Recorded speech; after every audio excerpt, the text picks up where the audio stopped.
Ahora sí, muy buenas noches a todos los que nos están viendo, los que nos están siguiendo y los que nos van a seguir en un ratito más. Quiero darles la bienvenida a este nuevo conversatorio de la iniciativa en democracia que venimos realizando con la Fundación ARU desde ya el 2020.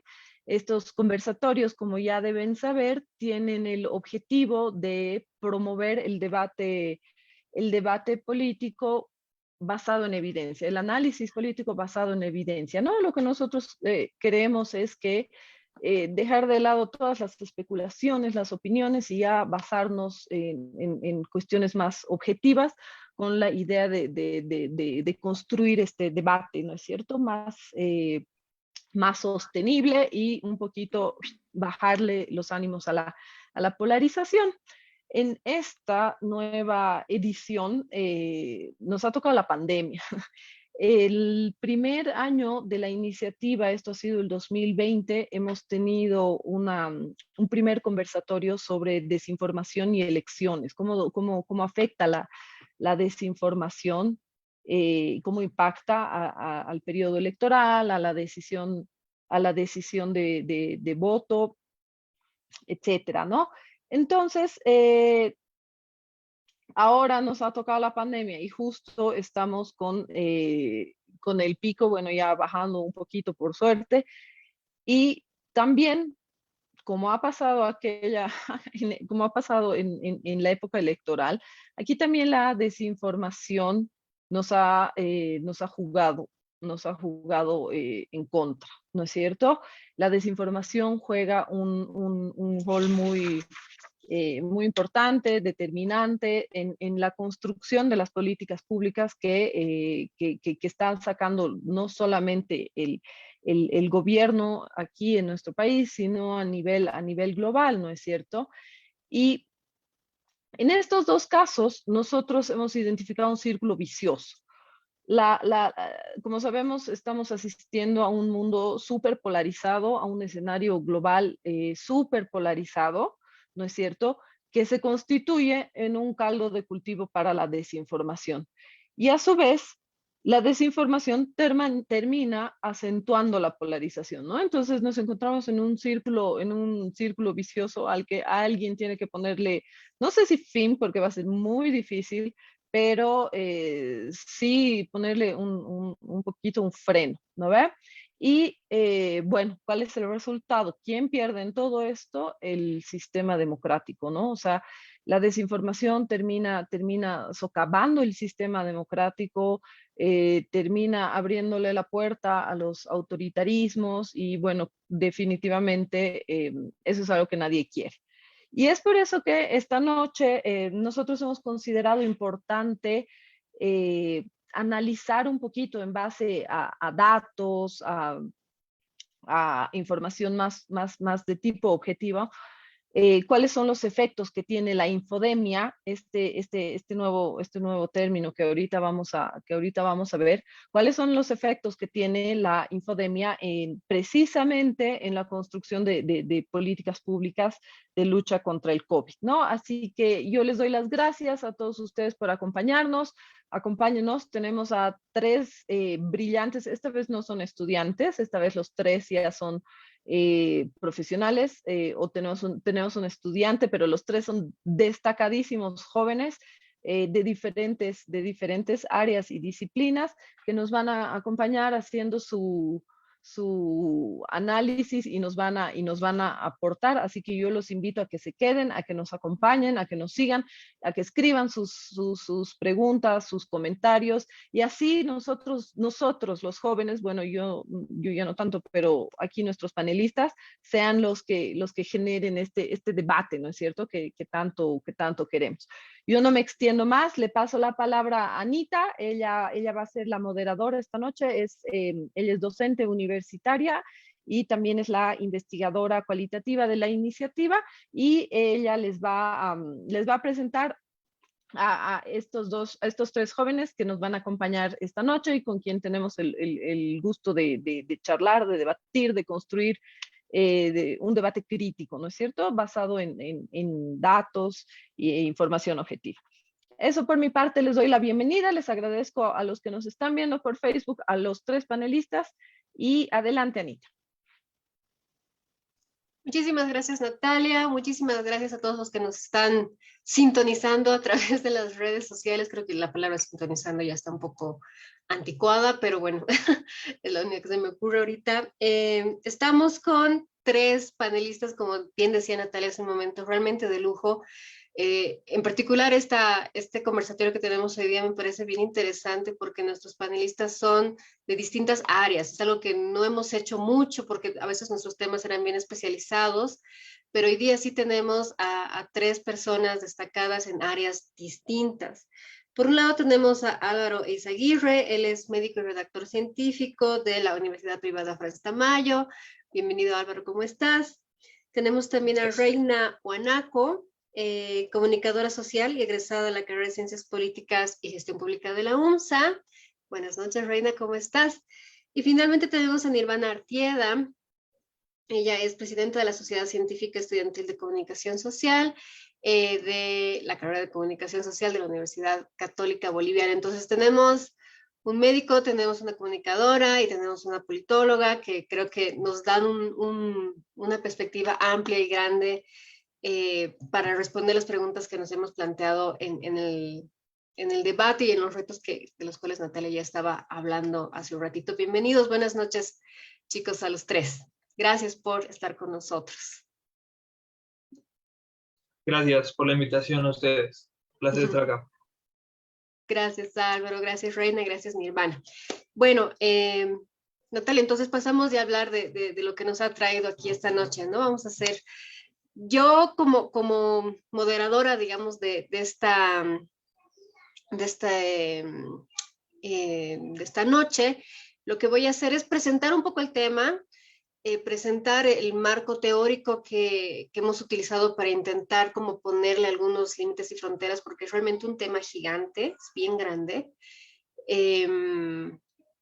Para ofrecer como unas primeras herramientas teóricas que nos sirva tanto al público para aterrizar algo que, como les digo, es un tema grande, pero también para los miembros del conversatorio para que puedan utilizar estas herramientas y podamos como arrancar con el debate como tal, ¿no? Me voy a dar, juro que me voy a cronometrar, no pasarme más de 10 minutos exagerando en presentar como esta especie de marco teórico, presentación de este tema.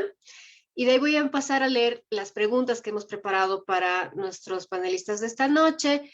Como bien explicó Natalia, nuestro interés es, sí, promover el debate, pero promover un debate informado, basado en datos, ¿no? Entonces nosotros preparamos una nota conceptual que tiene cierta evidencia que hemos podido ver como evidencia inicial, ¿no? Pues, digamos, evidencia para empezar a tocar un tema y les pasamos ya la posta a los panelistas para que puedan sacar el jugo a los datos y también brindarnos su análisis.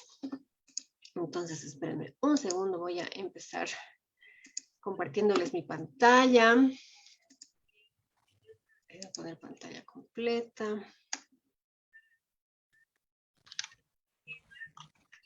Vamos a ver por el principio.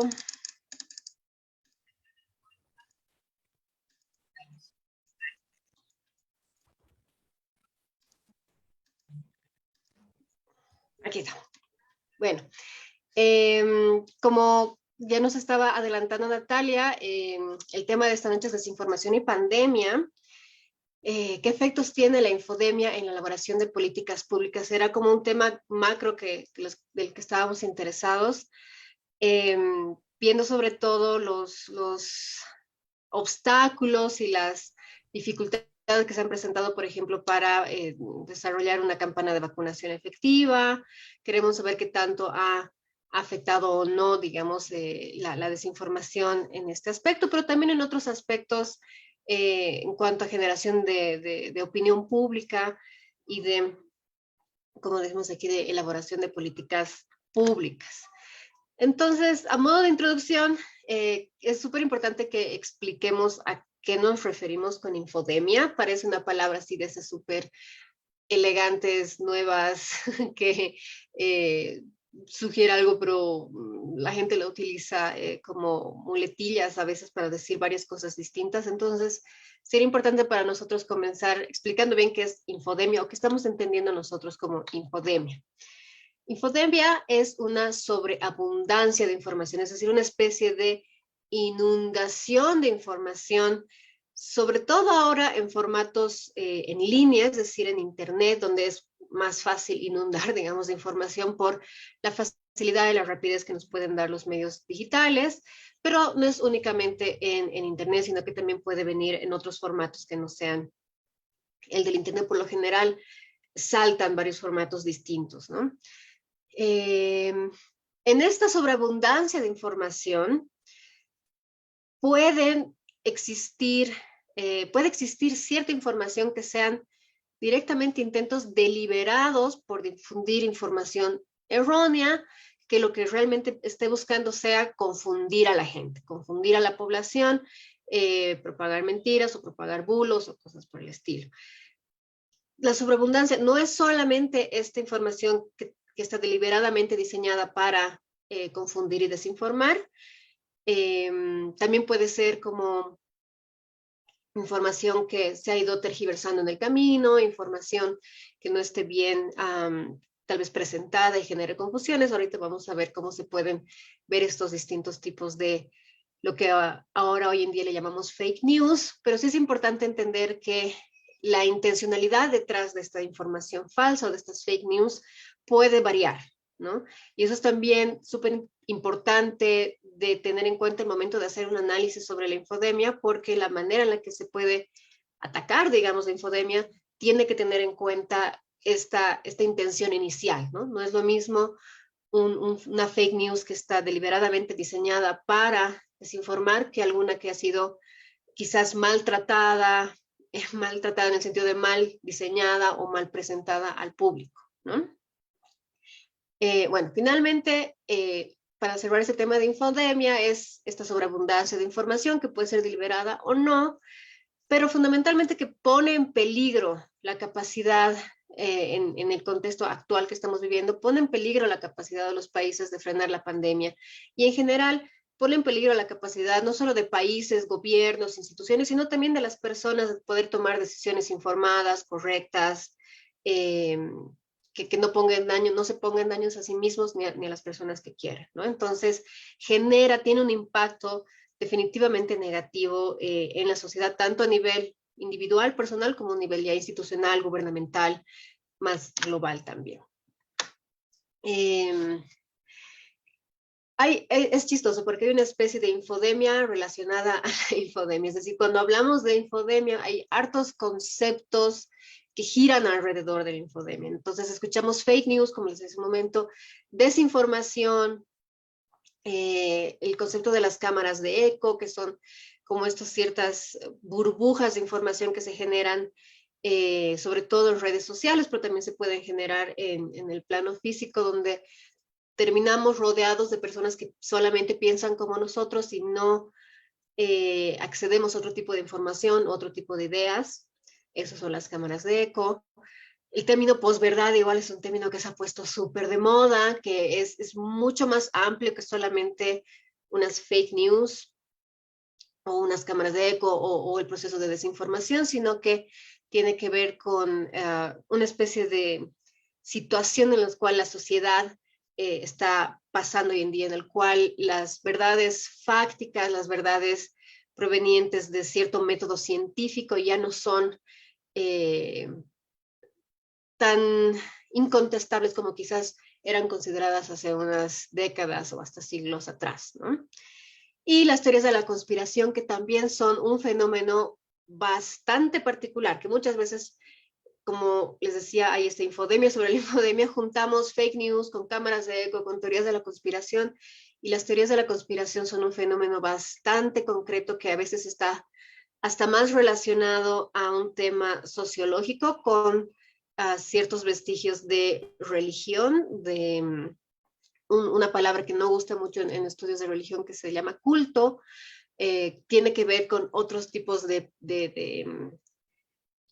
fenómenos que no necesariamente se han generado ahora o en los recientes años, ¿no? Teorías de la conspiración son casi tan antiguas como la humanidad. Entonces, hay todas estas otros conceptos que hay que tener mucho cuidado en el momento del análisis, de no confundir, ¿no? De no utilizar como sinónimos y de no tomarlos quizás a la ligera, ¿no? Pensar que, bueno, cualquier teoría de la conspiración es necesariamente una fake news, o que todas las personas que están en una teoría, o sea, que creen en una teoría de la conspiración generan una cámara de eco, cosas por el estilo. Hay que tener cuidado con cada uno de estos términos.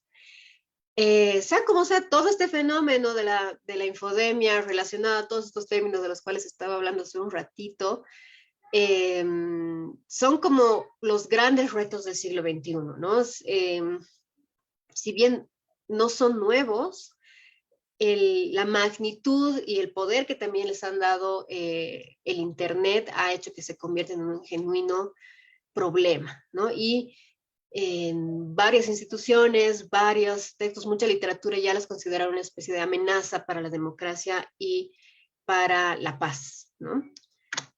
En ese sentido es importante un poco diferenciar los tipos de desinformación. Ya estaba hablando un poco de eso antes. Tomando en cuenta el nivel de intencionalidad. En este cuadrito creo que es un resumen interesante acerca de ese nivel de intencionalidad, cómo puede afectar o cómo puede crear distintos tipos de desinformación o misinformación. Este cuadrito ha sido creado por un trabajo colaborativo entre dos periodistas, Claire Wardle y Elliot Higgins, que han trabajado mucho sobre este tema de las fake news y la desinformación. Y han llegado a esta conclusión, ¿no? Existe información falsa que no tiene una intención de causar daño, pero sí tiene el potencial de engañar. Y eso muchas veces es considerado como sátira o parodia. Es decir, en el contexto boliviano creo que a veces el mejor ejemplo son los periódicos de a la cita, ¿no? Todos sabemos que las noticias que están en un periódico de a la cita, de los periodiquitos chiquitos, no son ciertas, ¿no? Están hechas con la intención de hacer reír, de generar una parodia, de ser comedia, ¿no? Entonces, si bien sí es contenido falso, todas las noticias o las cosas que uno lee en un periodiquito de las citas son obviamente falsas, su intención no es hacer daño o desinformar, sino su intención es hacer reír, ¿no? El caso de los periodiquitos es ilustrativo para Bolivia, pero en el plano internacional la sátira o la parodia muchas veces se ha salido de control. Hay muchísimos casos, pero creo que uno de los casos más impactantes a nivel internacional ha sido el de Charlie Hebdo, ¿no? Donde obviamente este es un medio de comunicación que se dedica a la sátira y a la parodia, pero que los efectos que muchas veces han tenido sus contenidos han generado violencia concreta, ¿no? Entonces, puede parecer inocente, pero si no se tiene cuidado puede llegar a desinformar, tiene ese potencial de engañar o ese potencial de generar violencia o efectos negativos.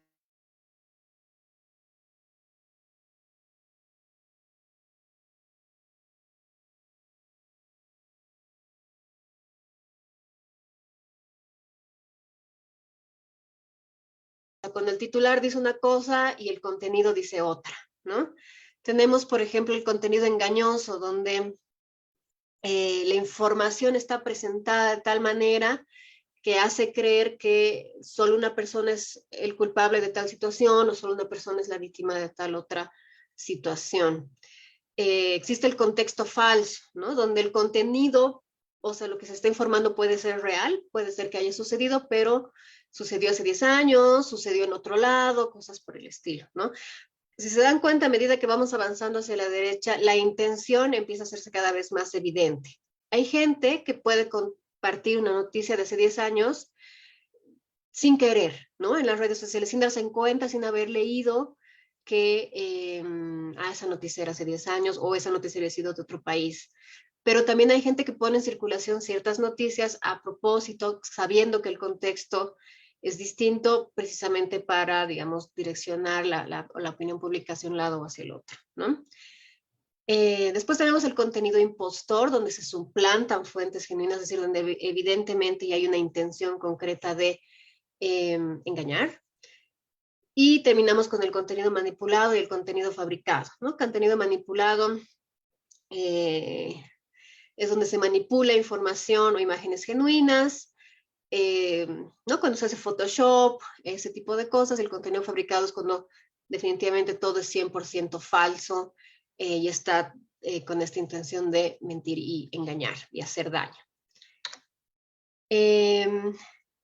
Siguiendo con estas, intentar entender las motivaciones y los tipos de desinformación que hay, también este otro cuadrito que es interesante, que intenta como entender para cada una de estas tipologías de desinformación de las cuales les hablaba hace un ratito, para la sátira, para la conexión falsa, para el contenido engañoso, pueden haber distintas razones. Por ejemplo, la conexión falsa, cuando el titular dice una cosa y el contenido dice otra, se le puede atribuir muchas veces a un periodismo deficiente, ¿no? O sea, que el periodista no es lo suficientemente buen profesional como para presentar una nota bien hecha, pero también puede ser para querer sacar un provecho en particular, ¿no?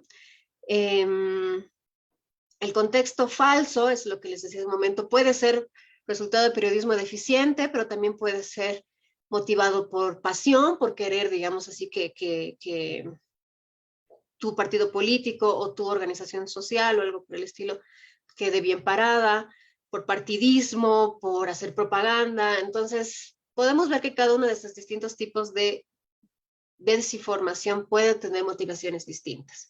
Entonces, creíamos que este cuadrito podía ser súper interesante para el análisis cuando ya intentamos aterrizar el análisis a hechos concretos, como lo que vamos a hacer aquí en el conversatorio. Bueno, con esa breve, ojalá haya cumplido mis 10 minutos prometidos, creo que me pasó un poquito, perdón. Vamos a pasar a la pregunta número 1. Queremos preguntar a nuestros panelistas cómo ha afectado la infodemia en el caso particular de la pandemia del COVID-19 en Bolivia. La razón por la cual hemos escogido esta pregunta y el caso de la pandemia tiene que ver también con lo que Natalia decía al principio, ¿no? Que ya habíamos hecho temas parecidos sobre las elecciones, sobre política, cómo afectaban las fake news y demás, pero creemos que es así el elefante de la habitación, por decirlo así, ¿no? Es imposible no ver el impacto que ha podido tener o no tener esta infodemia en la pandemia, que ha sido un hecho que nos ha afectado a todos, ¿no? Entonces, por eso hemos querido concentrarnos en el caso de la pandemia y sobre eso tenemos algunos datitos que pueden ser de interés. Tenemos estas 3 gráficas que hemos elaborado en Fundación ARU, un poco para mostrar dónde y cómo se informaba la gente acerca del COVID, ¿no? Entonces, en los 3 gráficos, el primero sobre periódicos digitales, el segundo sobre radio y el tercero sobre canales de televisión, podemos ver un poco la correlación, digamos, que puede haber entre qué tanto la gente buscaba COVID y a dónde iba a informarse sobre el COVID. Entonces, estos son como los medios tradicionales, ¿no? En su formato digital, pero los medios tradicionales, radio, televisión y prensa escrita. En el del medio, que es radio, por ejemplo, vemos básicamente ninguna correlación entre COVID, que es la línea roja, y las líneas de abajo, que son las distintas radios más grandes del país, digamos Herbol, Fides, Panamericana o Patria Nueva. Lo que te muestra este cuadrito es que cuando la gente más buscaba información sobre el COVID, que es esta línea roja que se ve bien alta más arriba, no acudía necesariamente a estos medios, ¿no? Esta línea roja tiene piquitos porque son los distintos picos del COVID. Entonces, radio, vemos que la gente no ha buscado información sobre el COVID en la radio, y en la televisión pasa lo mismo, ¿no? Coincide un poco, pero poca correlación se puede ver entre COVID, que es esta línea verdecita, y los canales de televisión que se encuentran abajo. Algo un poco más de relación existe con los periódicos digitales, es decir, si la gente iba a buscar información oficial en canales oficiales o tradicionales, fundamentalmente, más que oficiales, en medios de comunicación tradicionales, En Internet no acudía tanto a la radio, no acudía tanto a los canales de televisión, acudía un poco más a los periódicos digitales, siendo el deber el que mayor frecuencia de uso tenía, ¿no? Pero en general sí podemos concluir que los bolivianos no han acudido mucho a los medios de comunicación tradicionales en línea para informarse. Este es el gráfico para las redes sociales. Y aquí es súper interesante porque vemos que el uso de las redes sociales, sobre todo el WhatsApp y Facebook, están inclusive hasta más altas que la de COVID. Es decir, la gente utilizaba las redes sociales para informarse sobre COVID y otras cosas, ¿no? Y otra cosa interesante que vemos en este gráfico es que Facebook empieza súper alto y empieza a bajar y WhatsApp empieza a subir en búsquedas sobre COVID, lo que quiere decir que al final, aunque se encuentran estas dos líneas, WhatsApp ha ganado un importante protagonismo en cuál era el medio de comunicación que la gente utilizaba para informarse sobre COVID. Entre medios de comunicación tradicionales, periódicos, radios, televisión y redes sociales como Twitter, Facebook y demás, WhatsApp ha tenido quizás, al menos al final del 2021 y el 2022, protagonismo un poco cada vez más elevado. Este es un cuadrito que muestra qué buscaba la gente. Hace un rato hemos visto en dónde la gente buscaba información sobre COVID. Esto es lo que buscaba. Son búsquedas bastante normales en sentido de cuáles son los síntomas, dónde me puedo vacunar, qué es el certificado de COVID, el carnet de vacunación y tratamiento, ¿no? Son digamos, búsquedas bastante obvias. A ver, esos eran los datitos que teníamos. Entonces, con esos datitos quisiera darles ya la palabra a ustedes. Voy a empezar, por favor, con Reina. Con estos datos que hemos presentado, vuelvo a formular la pregunta. ¿Cómo crees que ha afectado la infodemia en el caso particular de la pandemia del COVID-19 en Bolivia? Reina, te paso la palabra. Buenas noches, muchas gracias, Ana. Y bueno, muchas gracias también por la invitación, agradecerte, y es muy interesante, ¿no?, intercambiar criterios con los panelistas que nos acompañan también, y también de repente con la población que está sintonizando, como decías. Bien, creo que es importante iniciar reflexionando un poco sobre la desinformación, ¿no? La desinformación considerada como un fenómeno global, ¿no? Y esto se acentúa obviamente en épocas de COVID, ¿no? Pero que no es un fenómeno nuevo, o sea, no es que nace con COVID, lo que quiere decir que la desinformación existía desde mucho antes. Por ejemplo, a mí me parece interesante puntualizar, digamos, citarlo como ejemplo, ¿no?, la creación de la Oficina de la Mentira en la Unión Soviética. ¿No? Así por mencionar, ¿no?, que se encargaba, o el objetivo que tenía esta institución, por ejemplo, era pues lograr el apoyo, ¿no?, de la población hacia el gobierno soviético en su momento, claro, en el siglo XXI, pero que sin embargo se montó una estructura, ¿no?, y quien auspiciaba esto, el Estado. Entonces, a partir de esto vemos que este fenómeno no es nuevo, no nace con COVID-19. Sin embargo, la infodemia, como mencionabas, en tiempos de COVID, pues es la primera vez que se da en la historia de la humanidad, ¿no?, como tal.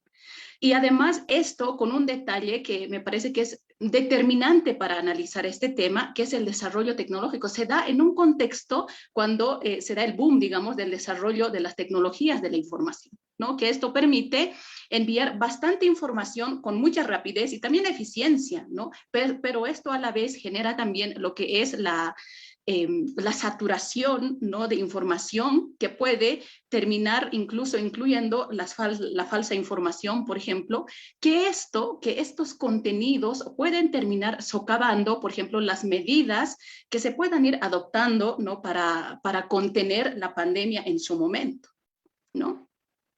Y, por ejemplo, para ir viendo un poco este panorama, podemos ver el fenómeno de Chuñumán que se ha dado en nuestro contexto al inicio, ¿no?, de la pandemia. Si bien esto es como una parodia, como decías, ¿no? Pero puede haber sectores de la población que lo pueden tomar como una información verídica, de que si como Chuño, evidentemente, no voy a padecer de COVID, por ejemplo. Pero claro, en otros sectores puede que esto sea como una broma y ya, pero en algunos sectores puede impactar de esa manera, puede ser aceptada esa información, ¿no? Y por ejemplo, con el dióxido de cloro de igual forma, ¿no? Se hizo una serie de contenidos que la población ha ido consumiendo, pero que eso puede ser verídico o no, pero sin embargo la población iba consumiendo esta situación. Y otros casos, ¿no? Por ejemplo, la quema de torres de emisión del 5G, por ejemplo, que se dio en Perú, por ejemplo, esta situación, ¿no? Y justamente porque pensaban que estos torres estaban transmitiendo COVID-19. Entonces, la ausencia, esto se acompañó desde mi perspectiva con la ausencia de una información concreta, correcta de repente, de parte de las instancias que eran encargadas de emitir información oficial, que obviamente vienen desde el Estado, ¿no? Entonces, con estos dos fenómenos, pues empiezan a generar una confusión y una cantidad de información que pueden ser consideradas falsas o de repente incomprendidas. Entonces, ante esta situación, como bien tú mencionabas algunos datos, la población boliviana, para rematar, por decirlo de alguna manera, la población boliviana no busca información de repente en estas fuentes consideradas oficiales, fiables, ¿no? Responsables, por decirlo, estos medios tradicionales. Y esto es lo que tú nos reflejabas con los datos que ibas compartiendo, ¿no? Entonces, ¿dónde aterriza la población boliviana para poder consumir esta información? En las redes sociales, ¿no? Y eso es, me parece que es un poco preocupante. Y obviamente no podemos controlar, ¿no?, que la población dónde va a consumir la información, pero que sin embargo, al tener esta apertura en las redes sociales, la población boliviana ha empezado a consumir esta información que de repente pueda ser contaminada, ¿no?, direccionada, incluso contaminada por diferentes fenómenos, pero que sin embargo no es información fiable, ¿no? Entonces, creo que ese aspecto hay que considerarlo, es lo que puedo comentar hasta ahora, ¿no? Querida Ana. Te agradezco, querida Reina. Paso entonces a darle la palabra a Diego, por favor, la misma pregunta. Perdón, Álvaro, te dije Diego. Álvaro, Sí, por ya me favor. estaba. Discúlpame, por favor, mil disculpas. Querido Álvaro, te paso la palabra. Gracias. Yo creo que la influencia es más que evidente a nivel Bolivia sobre cómo está afectando la infodemia, principalmente porque hace un año, por ejemplo, hay una publicación del 17 de noviembre del Ministerio de Salud y una publicación de la misma fecha de la Universidad Privada Fran Tamayo de la sede del Alto, en la que el espacio de las universidades se habían determinado como focos de vacunación y era un orgullo para la Facultad de Medicina de la Ciudad del Alto que se había vacunado 14,000 personas en un solo día.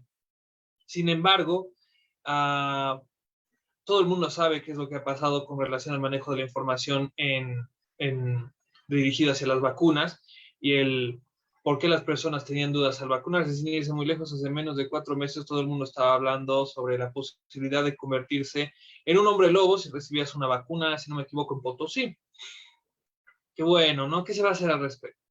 Entonces, ¿qué fue lo que pasó con todos estos, seguimos secuencialmente cuáles son las cosas los eventos que han sucedido? Tenemos el 17 de noviembre una vacunación efectiva con 14,000 personas en un solo centro de vacunación. Al poco tiempo tenemos un fenómeno social que asegura que las personas que se vacunan se van a convertir en hombres lobo. Y tenemos también todas las otras presentaciones que la gente asocia con las vacunas, que como por ejemplo van a quedar estériles, que van a quedar con deficiencias cardíacas, que van a quedar con pericarditis crónica, que van a quedar, qué sé yo, van a ser inmagnetizados si se ponen cucharas ahí en el lugar donde les han puesto la vacuna. Y tenemos ese flujo de información que es completamente falsa Encima tenemos al gobierno que ha establecido que a partir de, no me acuerdo qué fecha, tenían que portar todo el tiempo su carnet de vacunación, lo cual a mí me parecía maravilloso. Efectivamente, no se le puede negar la atención de ningún tipo a una persona en una institución pública, bajo ninguna circunstancia esté vacunado o no, pero eso no está, por ejemplo, contemplado en instituciones privadas. Las instituciones privadas pueden negar la entrada a cualquier otra persona. Ese es el único problema que veo, digamos. Pero entonces tenemos esta serie de eventos y con la exigencia de que el carnet de vacunación tiene que estar presente, después de por presión social resultado de mentiras que grupos sociales habían lanzado a distintas personas que son un poco más obtusas que el resto, da como resultado un rechazo masivo a aportar el carnet de vacunación. ¿Y eso en qué ha derivado? En una caída masiva de la vacunación a nivel Bolivia, aproximadamente en una sumatoria total de 400%. Previo a la vacunación, a la vacunación durante la exigencia del carnet de vacunación, hemos visto un registro de que se vacunaban unas 140 personas así cada 25, 40 minutos. O sea, era todo un éxito el tema de la vacunación, pero justamente por tanto creencias falsas asociadas a mentiras, porque es lo que son, vemos que cae la vacunación y este centro, por ejemplo, que justo estoy mencionando, el 17 de noviembre del año pasado, que ha vacunado 14,000 personas en un solo día, ahora se encuentra cerrado. O sea, un centro de referencia de vacunación se encuentra ahora cerrado. Y eso es solo un pequeño ejemplo de muchos otros tantos centros de vacunación que hoy se encuentran cerrados por cortesía del Servicio Departamental de Salud, a ya no ser centros, y no es que los han cerrado por capricho, los cerraron porque ya no eran centros clave para la vacunación. Pero imagínense cómo un centro no clave de vacunación vacunaba 14,000 personas. Yo creo que ese es uno de los mejores ejemplos que puedo citar sobre cómo la infodemia afecta realmente en los esquemas de vacunación y la lucha contra el COVID, porque es efectivamente una lucha. Hay gente que todos los doctores, profesionales en salud, enfermeras, licenciados, farmacólogos, todo lo que ustedes quieran en el región salud, que a las 7 de la mañana muy firmes están ahí para atender a personas que no conocen. Entonces, es una verdadera lucha, es un verdadero problema. Yo creo que esa sería mi posición en el mundo. Te agradezco mucho, querido Álvaro, y vamos a terminar esta ronda entonces, por favor, con Nirvana. Nirvana, te paso la palabra. Muchas gracias por la invitación, por permitirnos a los jóvenes formar parte de este tipo de iniciativas que son tan productivas. Y bueno, a mí me gustaría centrarme sobre todo en el aspecto sociológico de este fenómeno que estamos abordando, ¿no? Porque la desinformación es un proceso comunicativo, pero incluso así podemos notar que viene mucho de la lógica y de la forma en la que funciona el estado mental de los individuos actualmente, ¿no? Si bien se ha mencionado, y es muy cierto, que la desinformación no es un fenómeno nuevo ni particular de la sociedad contemporánea, lo que Castells, que es un autor que a mí me parece que es perfecto para abordar este fenómeno, llama la era tecnológica, ¿no?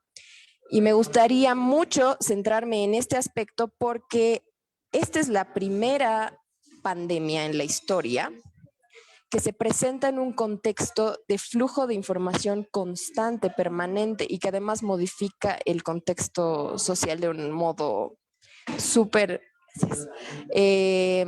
inmediato. Porque lo que pasa es que cuando Castells analiza la era tecnológica, aborda sobre todo cómo dificulta la coexistencia de los individuos. Y esto se produce porque hay una división de los grupos sociales por creencias, por intereses, por racialidad, ¿no? Por un montón de factores que hacen que además la civilización se torne desconfiada, ¿no? Porque existe esta polarización. Y con esta desconfianza surge yo voy a poner en el chat un ejemplo que es súper, súper bueno para analizar este tema de la desinformación, que es un artículo justo de una compañera de mi carrera de comunicación que se llama Michelle Ponce. Y ella aborda el ciberactivismo y el uso de redes, justo basándose en la teoría de Giddens y de Castells, y cómo Giddens explica lo que es la sociedad de riesgo, ¿no? Uno pensaría que como existe este flujo constante de información, pues la población está más informada. Pero no, porque es mucha, es demasiada y muchas veces es contradictoria, ¿no? Entonces, ¿qué es lo que pasa cuando se genera esta división entre grupos y se torna la civilización en una desconfianza absoluta, ¿no? Lo que pasa es que esta información que fluye de forma constante determina las decisiones que toman los individuos y la forma en la que valoran esas decisiones, ¿no? Esos comportamientos. ¿Y por qué esto nos afecta particularmente en la pandemia? Porque la contención de la pandemia depende necesariamente de eso, de las decisiones que toman los individuos individualmente y en grupo, pero afecta de un modo trascendental porque se está jugando con la vida de las personas. Y la forma en la que también me gusta verlo es que justo en esta era tecnológica se separa como la sociedad se separa como en dos mundos, según Castells, ¿no? Él dice que hay un mundo de ricos e informados y un mundo de pobres e informales. O sea que el principal recurso de dominación y de manipulación es la información. La información es un recurso clave para que países, por ejemplo, porque Castells también habla sobre que existen países que ponen sus decisiones y sus intereses por encima de los intereses de aquellos que están en desarrollo, ¿no? Y eso es muy interesante porque en un contexto como el que vivimos ahora, la información se da de forma global, ¿no? O sea, tiene un alcance mucho mayor en otras etapas históricas. Entonces, considerando ya yéndonos al grano, digamos, ¿no? Al contexto en el que vivimos en Bolivia, el 65% es consumidor activo de redes sociales y sobre todo de Facebook, que es donde más fake news hay. Y es interesante que también existe esta otra cara, que es WhatsApp, donde se comparten estas cadenas de, oye, esto te va a curar. Sí, tratamiento para el COVID, ¿no? Y ahí no puedes controlar quién te está dando la información, si es un médico, si está avalada, ¿no? Y te la manda tu mamá, ¿no? Que en el contexto inmediato tiene una autoridad sobre ti desde que eres una niña y sabe siempre lo que es mejor para ti y tú piensas, sí, tal vez si tomo dióxido de cloro me va a ir bien, ¿no? O si como chuño me va a ir bien. Y eso es completamente entendible, ¿no? Porque es una figura que te está mandando información que no necesariamente sabe tampoco si es fidedigna, ¿no? Entonces, afecta en la medida en la que determina los comportamientos y de esos comportamientos depende la contención de una pandemia, ¿no? Ese sería mi punto de vista. Te agradezco mucho, querida Nirvana, me ha parecido súper interesante lo que nos acabas de compartir. Voy a hacer un resumen súper cortito de lo que nos han dicho nuestros tres panelistas. Reina nos hacía recuerdo muy acertadamente de que la desinformación no es un fenómeno actual, ha existido siempre. En la edad moderna hay un montón de ejemplos, pero creo que esto de lo que decía Nirvana hace un momento, ¿no? Utilizar la información como un recurso para manipular es uno de los trucos más viejos que hay en los libros de política, digamos, ¿no? Y nos recordaba, sobre todo en el caso boliviano, creo que me ha parecido un ejemplo bien interesante, no había pensado yo, el caso de Chuñomán, que obviamente, o sea, para algunos es obvio que era una parodia, para unos se sabía que era chiste, para unos se sabía que era simplemente un contenido en redes sociales divertido, pero que ha tenido no solamente la consecuencia de quizás desinformar a algunos, de creer que el chuño te podría o no te podía curar, pero también la consecuencia de discriminación, de pensar de que seguramente ellos deben creer que es así cuando probablemente era solo una broma. Entonces tiene como un montón de ramificaciones bien interesantes. Este ejemplo que nos ha compartido Reina del Chuñomán me ha parecido un muy buen ejemplo. Álvaro nos hablaba ya de un caso muy concreto de puntos de vacunación que tenían números récord en ciertas épocas y que ahora tienen que lastimosamente cerrarse porque ya no atienden una cantidad suficiente de gente como para seguir abiertos. Entonces, en los hechos es bastante obvio ver que algo ha pasado, ¿no? Algo ha pasado y lo que habríamos que ver, y eso es algo que vamos a ver en otras preguntas, así que lo que has dicho, Álvaro, creo que viene justo al caso, uno de los siguientes datos que vamos a mostrar. Algo tiene que ver esta infodemia en esos picos raros que han habido en la vacunación en Bolivia, ¿no? Y finalmente, Nirvana, creo que has hablado de un término que me ha parecido fundamental, que es este tema de desconfianza, ¿no?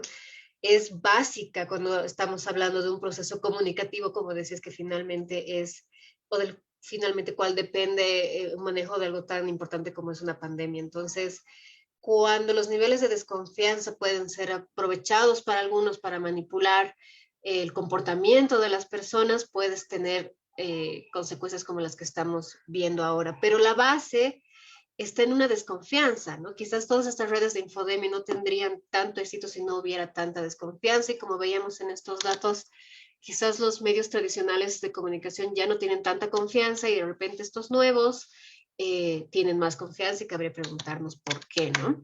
Les agradezco un montón a los tres panelistas. Pasamos entonces a la segunda pregunta. ¿Cuáles son los tipos de desinformación, así como sus motivaciones que dominan el ecosistema de información en Bolivia?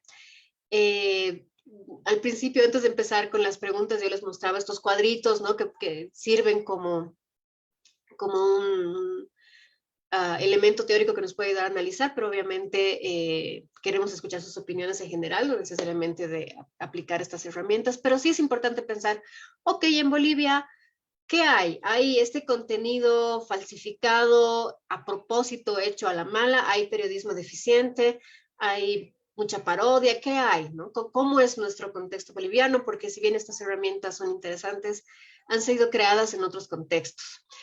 En ese sentido tenemos dos ejemplos que en las últimas semanas nos han parecido los más relevantes, no tienen nada que ver con COVID-19, pero era como para mostrar un ejemplo de lo que hemos denominado este ecosistema de la información en Bolivia, ¿no?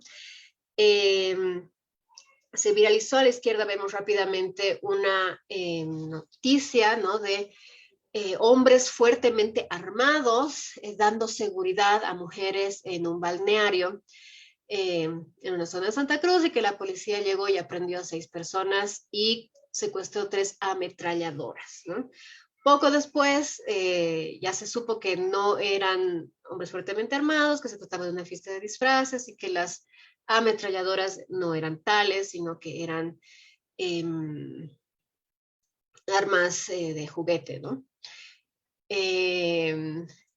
Ese es uno de los casos que se ha hecho como bastante conocido esta semana y casi la misma semana también por el nivel de atención mediática que ha tenido este caso del psicópata sexual. Se ha difundido mucho esta idea de que esta persona había asesinado a 2 menores de edad y había violado a 77 mujeres. Cuando se ve un poco mejor la información o se investiga un poco más, se sabe que no ha violado a 77 mujeres, sino que se puso en contacto con 77 personas y los distintos tipos de delitos que esta persona ha hecho son varios, ¿no? Desde extorsión, violación, asesinato, pero la manera en la cual, la forma en la que se ha presentado muchas veces la información relacionada a este sujeto, y eso es algo que sigue pasando hasta ahora a medida que las investigaciones de este caso siguen, tienden a mandar información errónea, ¿no? Había también el caso de una chica que había sido secuestrada en el Alto y salieron unos titulares diciendo que ella había fingido su secuestro para ir con su novio y muchos medios de comunicación hicieron eco de esta noticia cuando en verdad esta chica y su familia seguían afirmando que sí había sido secuestrada, ¿no? Entonces, hay mucha información que aparece rápidamente en los titulares, en redes sociales, tanto de medios oficiales como podemos, digamos, aquí en Intel, pero también de otras cuentas que no necesariamente forman parte, digamos, de un medio de comunicación institucionalmente establecido, pero que circulan rapidísimo, ¿no? Entonces nos sirve como un ejemplo de entender cómo es el ecosistema boliviano. Eso es por un lado. Por otro lado, hemos querido sacar un poco de información ya específicamente sobre la pandemia relacionada a noticias que sí son deliberadamente falsas, como ha sido el caso del dióxido de cloro. Entonces hemos hecho en redes sociales estas nubes de palabras en Twitter. Es de los últimos 7 días, porque es lo que te permite hacer la herramienta. Sería interesante quizás ver más atrás, pero al menos de los últimos 7 días, esto es lo que la gente dice cuando se refiere a Andreas Kalker, que es el principal promotor del dióxido de cloro, no solamente en Bolivia, sino en Latinoamérica y otros países de habla hispana. Y vemos un montón de palabras bien interesantes, ¿no? Y creo que Álvaro ya nos hablaba un poco de eso, las universidades han jugado un rol fundamental, algunas avalando al dióxido de cloro y otras siendo un poco más críticos, pero vemos que, digamos, universidades como la UNSA, la San Simón, la UPEA, la Juan Misael Saracho, la Gabriel René Moreno, sobre todo las universidades públicas, la UTO también, han formado parte de un rol fundamental alrededor de esta persona, ¿no? Y creo, volviendo también a lo que decía Nirvana hace un momento, es interesante ver figuras de autoridad, que creo que es importante, ¿no? Que Andreas Kalker puede salir y decir algo, pero ¿cuáles son estas figuras de autoridad a las que nosotros recurrimos para que nos digan esta persona está diciendo o no está diciendo la verdad? Y creo que en este sentido esta nube de palabras nos muestra eso, ¿no? Las universidades definitivamente han jugado un rol importante en ese sentido. Hay palabras que son críticas a Andreas Kalker, como charlatán, perder, algunas palabras, error, digamos, que pareciera que fueran, digamos, críticas, y también hay muchas otras palabras que son positivas, ¿no? Esperanza, premiaron a Andreas Kalker, reconocieron a Andreas Kalker, palabras que lo ensalzan, ¿no? Entonces, es interesante ver como que hay, en este tipo de nubes de palabras, hay de todo realmente, ¿no? Relacionado a una fuente, considerada una fuente de desinformación en tiempos de COVID. Y después tenemos estos grafos que salen de una investigación que ha hecho Bolivia, verifica si no estoy mal, bueno, la investigadora Valeria Peredo, acerca de qué conceptos estaban asociados a el dióxido de cloro, ¿no? Entonces, en este grafo en particular se muestran, esta información sale de las redes sociales, de un momento específico de la pandemia, en noviembre del 2020, si no estoy mal, pero está en la nota conceptual que les hemos pasado. Son conceptos que están relacionados, en este caso, al dióxido de cloro, o propiedades atribuidas al dióxido de cloro. Entonces, cuando se hablaba de esto en redes sociales, a las personas que sí apoyaban el dióxido de cloro, se decía que estaba respaldado por científicos, que se debe tomar siguiendo indicaciones concretas, que no solamente cura, sino que puede prevenir el COVID, que no es tóxico, que salva vidas, que debería legalizarse. Bolivia es el único país donde el dióxido de cloro es legal, prepararlo, venderlo. Puede tomarse en casos de desesperación, y que hay varios testimonios sobre su efectividad y sobre todo que es barato, ¿no? Entonces esas han sido las ideas que han ido circulando en redes sociales de aquellos que apoyaban el uso del dióxido de cloro. Esta es una red de igual conceptos que estaban relacionados a ciertas instituciones sanitarias y a la prensa, relacionadas a la pandemia y también al dióxido de cloro. Entonces, cuando la gente hablaba, por ejemplo, del gobierno,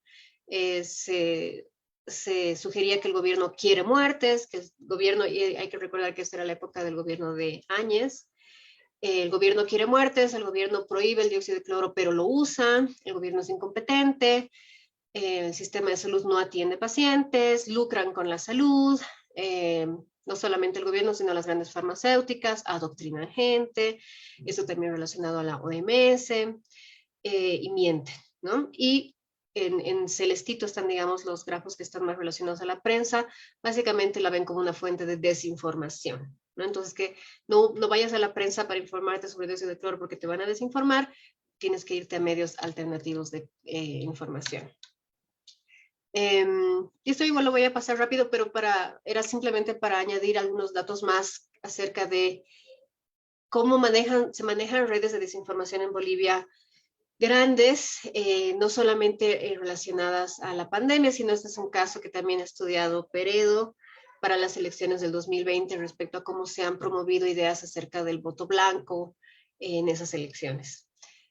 Pero como ahorita nos vamos a concentrar más en la pandemia, dejo esto de lado y vuelvo a plantearles la pregunta para las cuales hemos recolectado esos datitos.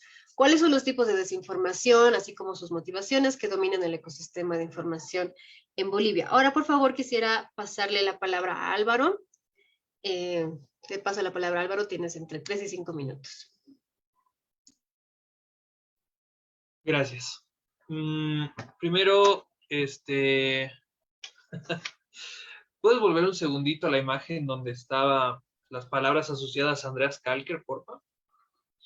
Mira, estaba viendo esta imagen el otro día cuando la vi por primera vez, me tomé un rato para analizarla. Hay una cosa que me llama mucho la atención, que es que en ninguna de las cosas que hasta ahorita por lo menos no he podido encontrar, porque aquí hay una palabra a la izquierda que no alcanzo a leer qué es, pero es que nadie busca su formación, nadie busca desde qué universidad salió, qué estudios tiene y qué cosas está haciendo actualmente. El dióxido de cloro, por ejemplo, en ese tema, yo creo que en Bolivia y en el mundo ya está muerto, porque la última noticia que he leído de eso debe haber sido en, qué sé yo, mayo del año pasado, y ya no lo volví a ver en mi propio medio, en el medio médico académico, ¿no? No sé cómo estarán las noticias normalmente, pero por lo menos en el médico académico no lo volví a ver.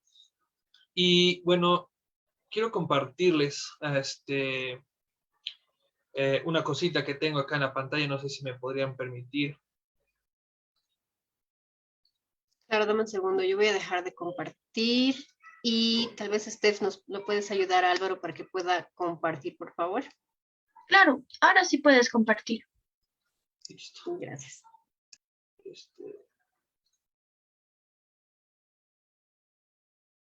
No sé si se alcanza a ver mi pantalla. Sí, ahora la podemos ver. Ya, muy bien. Aquí, por ejemplo, fíjense, tengo el comunicado documentado sobre el dióxido de cloro que ha emitido nuestro propio Ministerio de Salud, en el que ya está asociada todas las complicaciones que podemos encontrar cuando la gente consume el dióxido de cloro, principalmente cuando está mal preparado.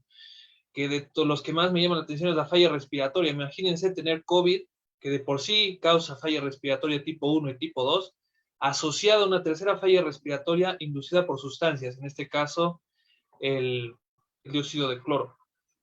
La hipotensión causada por deshidratación, cuando las personas están falleciendo por shock séptico y por otros estados patológicos en el que se encuentra asociada a las infecciones por COVID, ya hay hipotensión. Entonces imagínense prolongar todavía más la hipotensión de una persona que ya está a punto de fallecer, o sea, prácticamente la matamos, ¿no?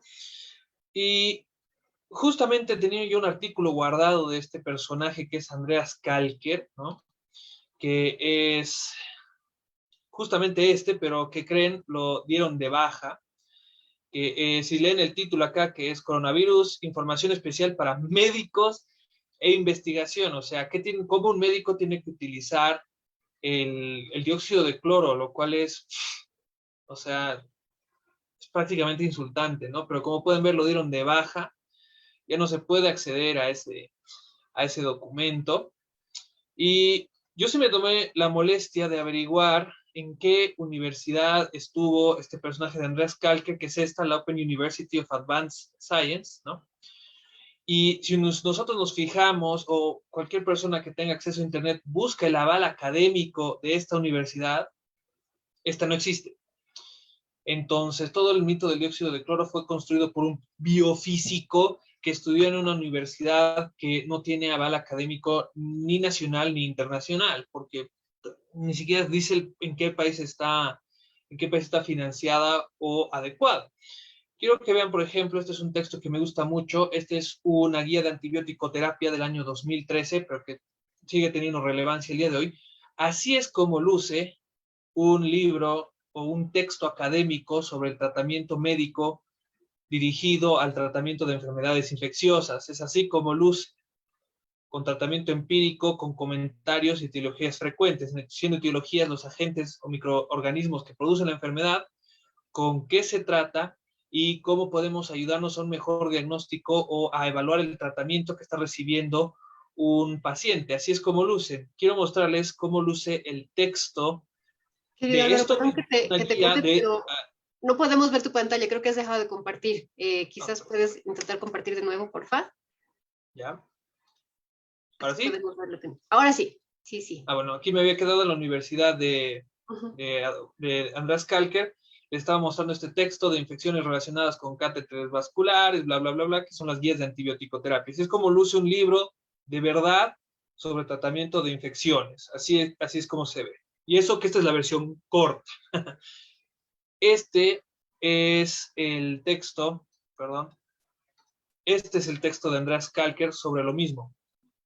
Como pueden ver, parece más un diario que otra cosa. No, las primeras 12 páginas no alcanzas a encontrar un solo dato clínico, y todo lo que parece medianamente científico es completamente falso o es una verdad a medias, que es lo que la caracteriza a los charlatanes y principalmente a los que, justamente también a los antivacunas, que manejan su versión de las cosas como si fuera la única verdad.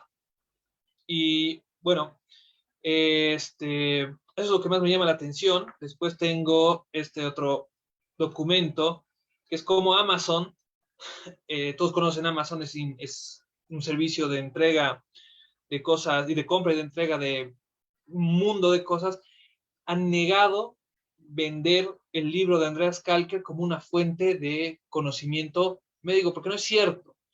Entonces, lo que más me llama la atención es lo que quiero hacer, digamos, la conclusión que a lo que me lleva es que todo lo que es falso normalmente, todo lo que está dirigido a la desinformación asociada principalmente al COVID-19 y otras enfermedades o las vacunas, siempre va a utilizar lenguaje técnico y siempre va a utilizar lenguaje que es muy parecido a algo remotamente científico, y como las personas de a pie lo leen, no lo entienden, concluyen que puede llegar a ser verdad.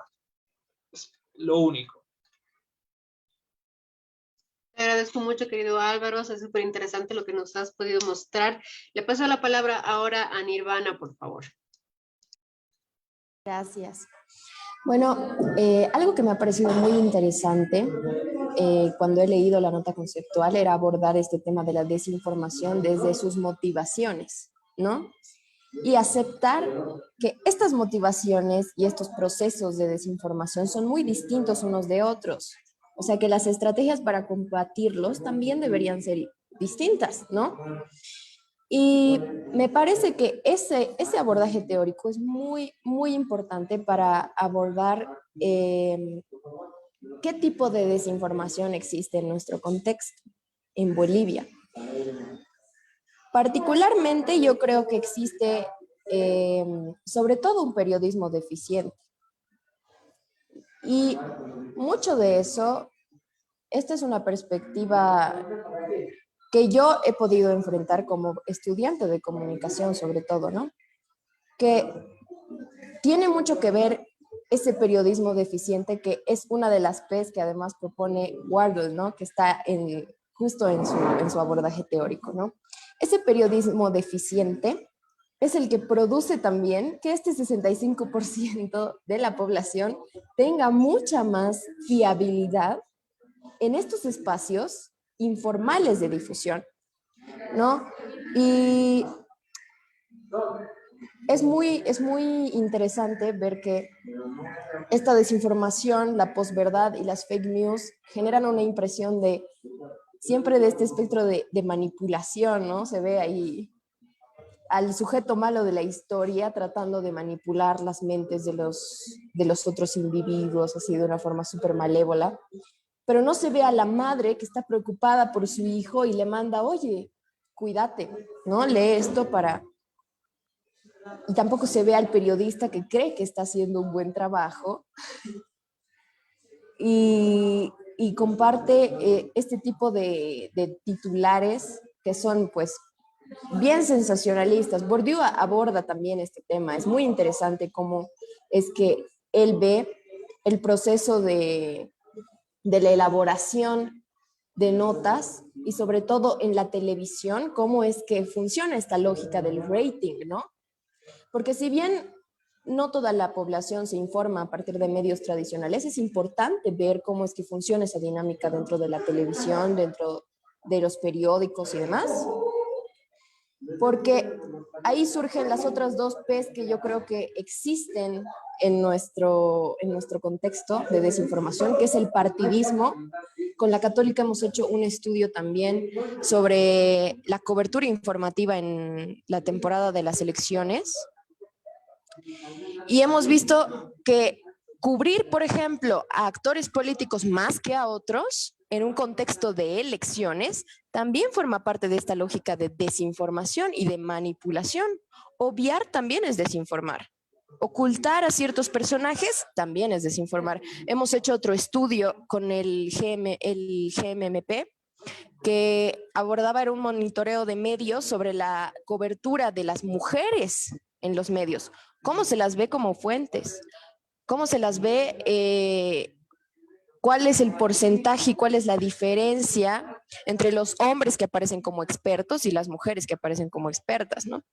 Entonces, sí, más allá del contexto de la pandemia, porque sé que me he ido un poco por fuera de este fenómeno, también es importante ver que en Bolivia las fake news no solo son contenido fabricado 100% falso, ¿no? También son otros tipos de contenidos. Me parecía muy interesante cómo hablabas de la sátira, por ejemplo. La sátira es algo que está muy presente en nuestra... O sea, como joven, yo me enfrento con los memes todos los días, ¿no? Y muchos de ellos están cargados de un prejuicio racial. Cuando aparece esto del chuñomán, la gente no solo asume que esa es una... O sea, no solo hay un porcentaje de la población que asume que eso es cierto. Hay otro porcentaje de la población que, sumado a su perspectiva, que era algo que Álvaro mencionaba, ¿no? De mi verdad es la única verdad sobre las cosas, transmite su prejuicio racial y dice, las únicas personas que piensan que el chuño te puede curar del coronavirus son las personas ignorantes, son las personas de clase baja, son las personas que no tienen acceso a la información porque no quieren estudiar o no quieren informarse. Y no, para abordar este tema tenemos que considerar primero que los algoritmos de Facebook son muy diferentes unos de otros. La información que me aparece a mí en Facebook no es la misma que le puede aparecer a Álvaro o que le puede aparecer a Reina o a ti, por ejemplo, ¿no? Entonces, a una persona cuyas relaciones están, justo por eso decía que es muy dividida esta lógica de desinformación. A unas personas que están, cuyo contexto, cuyo círculo de información está reducido, digamos, a su clase social, digamos, a su posición económica y demás, es obvio que este tipo de situaciones, de este tipo de noticias van a aparecer con mucha más frecuencia que en los feeds, digamos, de otras personas, ¿no? Y eso creo que es lo principal que habría que mencionar para definir este contexto de desinformación. En primer lugar, la conexión falsa.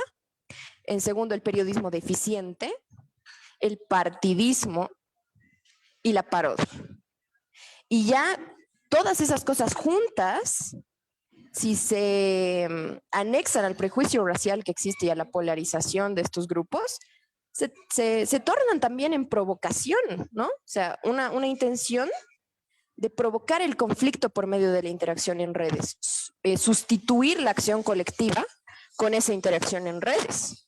Entonces, sí, ese es mi punto de vista. Gracias. Te agradezco mucho, querida Nirvana. Terminamos esta ronda entonces, por favor, con Reina. Queremos escucharte. Te paso la palabra.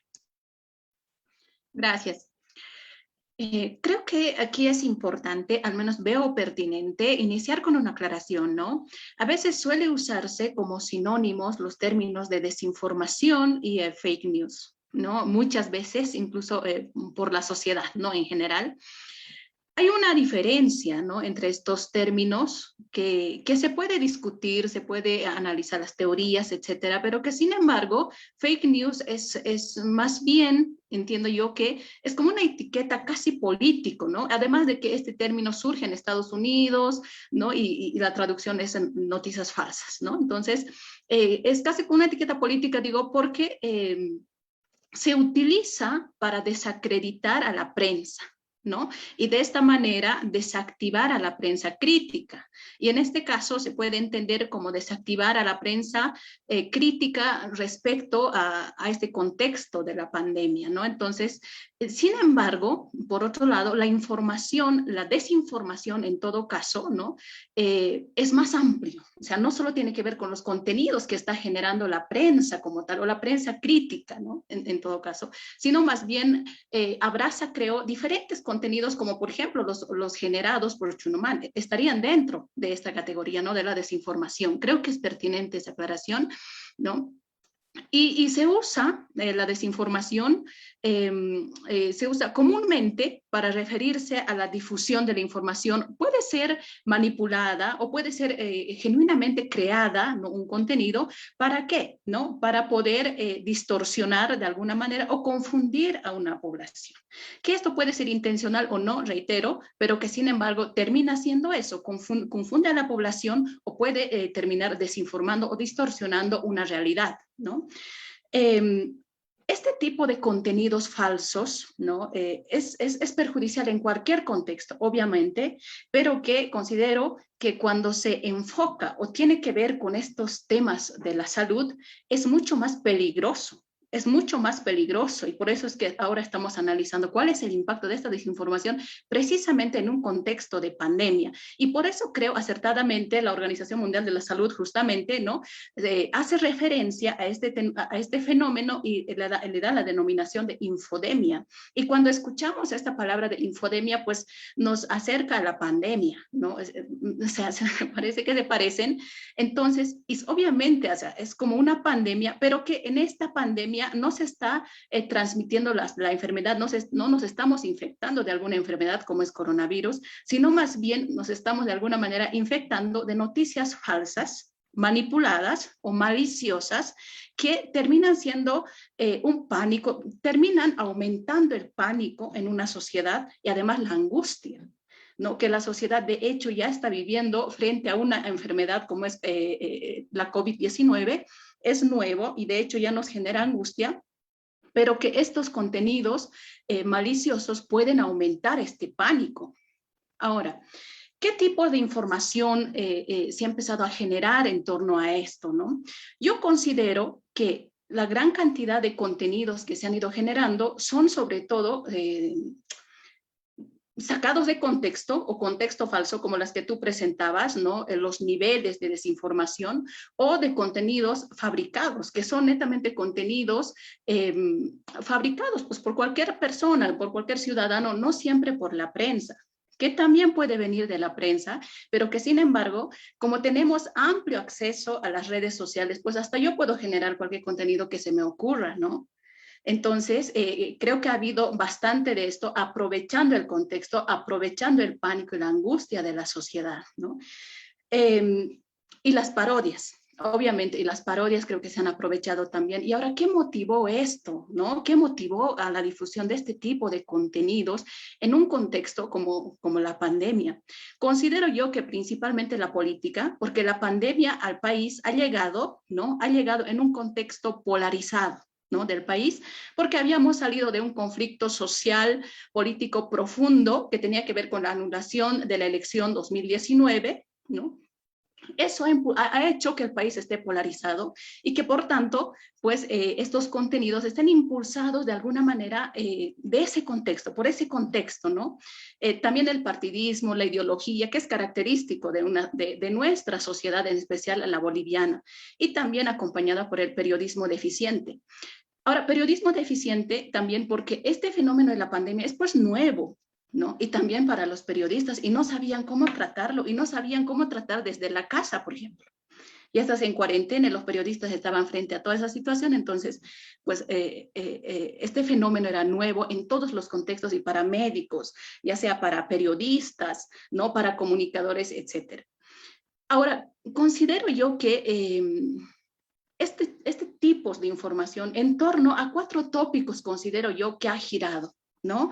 A 4 tópicos. El principal estaría, pues estos contenidos han empezado a generarse en torno, ¿no? A teorías conspirativas sobre el origen del COVID. Que si esto había sido elaborado en un laboratorio, por ejemplo, eso era un gran tema de discusión en algún contexto, o si esto había sido producto de algún mercado, que alguien se lo comió, algún murciélago, etcétera, ¿no? Entonces se ha empezado a generar en torno a esto gran cantidad de información que puede ser falsa, no hay una teoría que avale todo este tipo de contenidos que se han ido generando. Segundo, considero las formas de contagio, expansión del virus, que también ha sido un tema de bastante discusión. Por ejemplo, llegó un momento en que se decía, abres tu ventana y ya, o sea, el virus va a entrar y te vas a contagiar. No, a ese nivel de desinformación, yo creo, se ha llegado y justamente porque no conocíamos, ¿no? Cuál era, cómo esto se contagiaba, digamos, el tema del virus. O en todo caso, por el beso, la piel, no te vas a transmitir, etcétera, pero que sin embargo tampoco hay teorías o investigaciones que avalen, ¿no? Que avalen. Y eso también está acompañado porque la ciencia tiene un proceso, le lleva un tiempo para dar respuesta a este tipo de fenómenos. Entonces, como no dio respuesta a la ciencia, pues la población empezó a generar este tipo de contenidos, ¿no? Tercero, considero que ha girado en torno a supuestas curas o tratamientos, ¿no? Todos en algún momento hemos recibido información por WhatsApp, digamos, una receta, ¿no? O sea, es medicina, digamos, para tratar esta enfermedad, desde medicamentos inocentes como no sé, ¿no? El limón, miel, etcétera, hasta decir que ya hay un medicamento definitivo cuando hasta ahora no hay un medicamento definitivo, ¿no? Porque las vacunas que nos administran pues son más, no sé, paliativos, no sé, no conozco el término médico, pero sin embargo no es medicina como tal, ¿no? O sea, entonces, el cuarto punto que considero que ha girado, ¿no? Los contenidos sobre las medidas falsas, ¿no? Impuestas por los gobiernos. O sea, decretos falsos había, ¿no? En WhatsApp que iban circulando, o también algunas medidas falsas, ¿no? Como prometer bolsones de alimentos, comidas, etcétera, ¿no? Incluso en Colombia se dio un caso, con esto termino, de que si te quedabas en tu casa, pues te iban a pagar un monto de dinero. O sea, cuestiones así que son ahora, mirando hacia atrás, decimos, parecen fuera de serie, pero que sin embargo en su momento se dio, y creo que todos hemos sido consumidores de ese tipo de contenidos en algún momento, ¿no? Bueno, gracias. Muchas gracias, querida Reina. Les agradezco a los tres, creo que han hecho cosas súper interesantes. Igual voy a hacer un resumen súper cortito para no perder mucho tiempo, pero me ha parecido bastante interesante, fundamental lo que nos ha dicho Álvaro al principio, de que hay que tener mucho cuidado de que la desinformación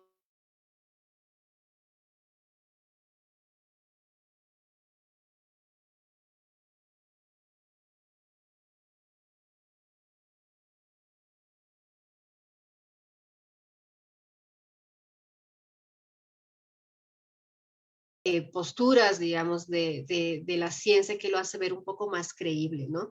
Pero que quizás con un poco de investigación un poco más profunda, ver en qué universidad estudió, ver si es que la información en la manera en la que está presentada es creíble o no es creíble, se puede uno darse cuenta si es una información real o no, ¿no?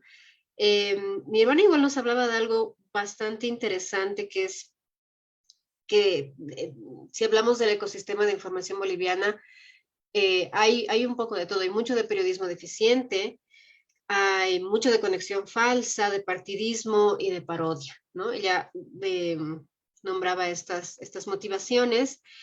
Y algo que me gusta mucho de lo que dijo Nirvana es que también uno en su análisis tiene que un poco volver al nivel humano, ¿no? O sea, podemos analizarlo desde estas herramientas teóricas, pero claro, la mamá que recibe un mensaje por WhatsApp y realmente está preocupada por sus hijos y les pasa la información, quizás no lo hace para matarlos, ¿no? Obviamente no lo hace, pero en su desesperación puede serlo precisamente por lo contrario, por querer ayudarlos. Entonces ahí hay niveles que no son necesariamente estos altos de creación y circulación de información que también hay que analizar.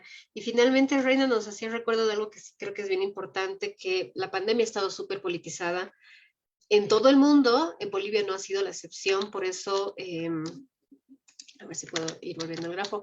En este grafo que veíamos aquí, como les decía, esta información se creó en el momento del gobierno transitorio de Áñez, y había esta idea de su gobierno incompetente, quiere muerte, son ellos los que quieren matar a sus opositores, ¿no? Entonces sí es ineludible pensar de que no es una desinformación, digamos, que simplemente sucede, sino que tiene carácter político en muchos sentidos, ¿no? Pasamos entonces, chicos, ya a la última pregunta.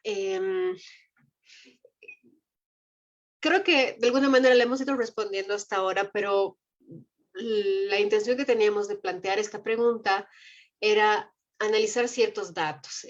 Primero es esta, ¿no? ¿Cuál es el impacto real que tienen estas campañas de desinformación? Hasta ahora creo que todos hemos coincidido en decir que es un impacto fuerte, de que además cuando tiene que ver con temas de salud tiene consecuencias realmente trágicas, pero tal vez está pasando algo más, que no sea solo esta campaña de desinformación que afecta estas políticas públicas, y eso era la información que les queríamos presentar y de la cual queremos escuchar su opinión. Primero era unos datitos para tener un panorama grande. Hemos hablado de Internet, hemos hablado de WhatsApp, hemos hablado de Facebook, de estas redes en la cual la desinformación está navegando rápidamente y comúnmente. Pero para Bolivia, solamente 7.50 millones de personas son usuarios de Internet, es decir, 65% de la población, ¿no? Poco más de la mitad de la población tiene Internet, y la gran mayoría, el 99% de esa población que tiene Internet, lo hace a través de su teléfono celular, ¿no? Entonces, sabemos que acceder a Internet a través del celular tiene un montón de limitaciones que no lo tenemos a través, digamos, de una computadora o de otras tecnologías, ¿no? Entonces, si bien hemos hablado mucho de Internet, también es importante entender cuánta gente tiene Internet en Bolivia, cómo utilizan el Internet y cuántos son miembros activos de redes sociales. Digamos, los 65%, los 7.5 millones de personas que utilizan Internet también son usuarios activos de redes sociales, ¿no? Entonces, un poco poner en perspectiva cuál es la penetración del Internet en Bolivia. Y estos son unos datos de los cuales Álvaro nos hablaba hace un momento, ¿no? Estos son datos preparados por Bolivia Verifica también acerca del impacto que ha tenido el aviso del carnet de la vacunación, la obligatoriedad o ellos arguían que no era obligatorio, ¿no? Pero, digamos, el requisito del carnet de vacunación para hacer varios trámites en los índices de vacunación, ¿no? Entonces, podemos ver aquí, esta línea roja nos muestra los niveles de vacunación que han tenido sus picos altos, seguramente coincidiendo también con la disponibilidad de las vacunas y con la gravedad misma de la pandemia. Pero este pico súper alto que se puede ver a principios de enero del 2022 tiene que ver con el anuncio del lanzamiento de esta medida, ¿no? Entonces se dispara la vacunación de una manera impresionante, nunca antes vista en toda la historia de la pandemia en el país. Se mantiene relativamente alta hasta que se anuncia que se iba a retirar esta medida. Y como bien nos decía Álvaro en su momento, cae estrepitosamente en los niveles de vacunación. Después de esto suben porque han empezado a haber algunas informaciones contradictorias, pero que estaban a medias, que decían, bueno, el gobierno ya no lo va a pedir, pero la alcaldía de tal lado lo va a pedir, o tal institución lo va a pedir, ¿no? Entonces, volvieron a subir, pero nunca llegó a los niveles tan altos como se dieron justamente después de anunciado el decreto supremo, los decretos supremos, si no recuerdo mal. Entonces, la pregunta que nos realizábamos nosotros aquí es, si la gente estaba desinformada acerca de las vacunas, digamos, y creía genuinamente en las teorías de la conspiración de las cuales hablábamos hace un rato, ¿no? De que la vacuna te va a volver estéril, te va a volver hombre lobo, no, hay un sinnúmero de ellas. Si la gente creía realmente estas cosas, ¿cómo es que con una medida como el del carnet de vacunación se dispararon las vacunas? Quizás no es solamente desinformación en el sentido de, como hemos visto con Andreas Kalker, el dióxido de cloro, teorías de la conspiración, sino desinformación en general sobre dónde me vacuno, miedo sobre los efectos secundarios, quizás otro tipo de desinformación que no tiene que ver con estas, que se han vuelto como mediáticamente relevantes, porque nos ha hecho reír lo del chuño, nos ha hecho reír lo del hombre lobo, se ha vuelto memorable, o hemos visto las manifestaciones de algunos grupos antivacunas en las calles, pero creo que estos datos nos hacen pensar, bueno, quizás sí hay desinformación, pero hay desinformación también de otro tipo, ¿no? Y finalmente, no se ve muy bien en esta gráfica, pero son datos reunidos por el investigador Rafael López, donde él hace una correlación entre los niveles de vacunación y los municipios en los cuales ha habido mayor voto favorable al partido político del movimiento socialismo, ¿no? Entonces él ve que hay una correlación más o menos del 53%, es decir, un poco más elevada de la mitad, no tan fuerte, pero sí existe, entre las personas que han votado por el movimiento socialismo y las personas que han decidido no vacunarse. Entonces, tal vez va un poco a lo que Reina decía hace un momento, ¿no? Hay una politización de la pandemia en general y de las vacunas en particular. Se puede ver estos datos o no, ¿no? Rafael López también encuentra en esa misma investigación correlaciones un poquito más altas, pero no muchísimo más altas por niveles de pobreza o niveles de educación. Entonces, hay otros factores que también han jugado, ¿no? Bueno, esa es la última slide, pero voy a volver a la pregunta. La última pregunta de la noche. Entonces, le paso la palabra a Nirvana, por favor, para que nos puedas ayudar a responder esta última pregunta. Te escuchamos, Nirvana, entre 3 a 5 minutos, por favor. Súper. De hecho, aquí quiero ser bien concreta, así como los datos ya nos los has expuesto, pero creo que en general la consecuencia más grande es esta politización de la vacunación y de la pandemia en general, porque también durante las elecciones hemos visto que mucho de este contexto de la pandemia ha modificado o ha influido en la forma en la que las personas han percibido a ciertos candidatos, ¿no? Como la capacidad de controlar o no la pandemia se ha vuelto un factor importante para que la gente decida o no votar por ese candidato, ¿no? Y eso es muy fuerte. Es muy fuerte porque este ya es un aspecto vital. O sea, como hablábamos en la pregunta primera, decíamos que es básicamente una forma en la que la desinformación se transforma en el amigo favorito del totalitarismo. Para mí, esa es una...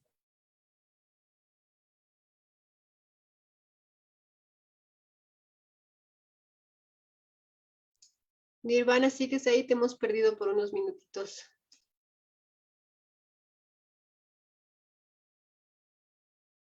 Es la clave por la cual se ha creado en un momento histórico la Oficina de Desinformación, por la que se difundían también los documentos antisemitas que describían en esta nota conceptual que nos han pasado. Entonces, es claro que la desinformación tiene un objetivo político, porque nos ha tocado enfrentar las elecciones en pandemia. El hecho de que se lleven a cabo o no las elecciones también ha sido un factor que ha coincidido con otra coyuntura, el hecho de atrasar o no las elecciones, por ejemplo, en un contexto en el que las personas podían contagiarse de forma masiva y cómo ha habido tanto debate por la fecha de este encuentro, eso no se hubiera dado en un contexto que no hubiese sido de pandemia, por ejemplo. No necesariamente. Entonces esas dos cosas han coincidido y en general se ha convertido también pues en una estrategia de campaña política y ha incrementado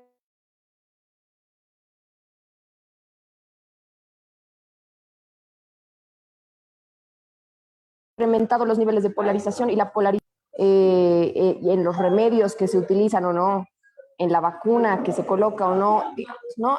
Afecta a un nivel político en la elección de las personas que están a cargo de nuestro país actualmente. Y como hay intereses también globales, económicos, se puede decir que la desinformación es la clave para socavar estas medidas de salud pública que se están tomando y para prolongar la pandemia, que puede sonar muy a teoría conspirativa igual, ¿no? Puede sonar a que es una desinformación, pero si lo analizamos muy bien, toda la dinámica de funcionamiento de las redes sociales tiene muchas incongruencias de administración, ¿no? O sea, el contenido que se difunde se ha visto en las elecciones y en por qué Donald Trump, por ejemplo, ha ganado las elecciones, en la forma en la que se han administrado los contenidos en ese periodo y en cómo se han manejado también las cosas en nuestro país, porque todo es una cadena, ¿no? Entonces yo creo que el principal impacto de estas campañas de desinformación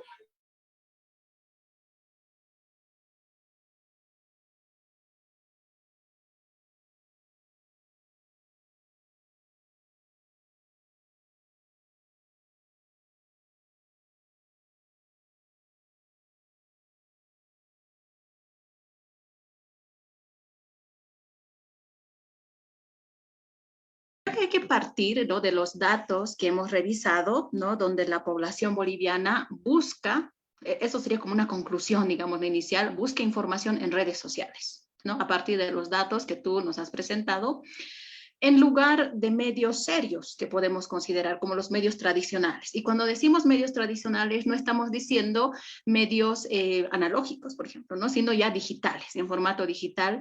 Aún así, la población no consulta, ¿no?, estos medios, ¿no?, tradicionales. Entonces, y sumado a esto de que además el 65% de los bolivianos son usuarios activos en redes sociales, ¿no? Siendo esto claro, obviamente más de área urbana que áreas desconcentradas, ¿no? Y que la red social más utilizada es Facebook. Y podemos intuir cuáles son los contenidos que se van generando en esta red social, que es Facebook, ¿no?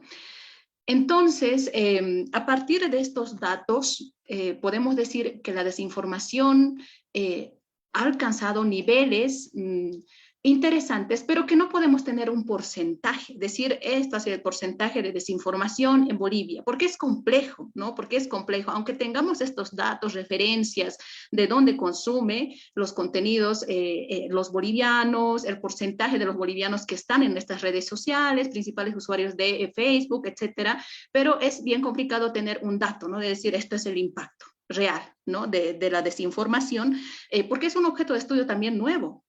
Y además había que empezar a estudiar métodos para poder llegar a ese nivel de dato, ¿no?, del impacto.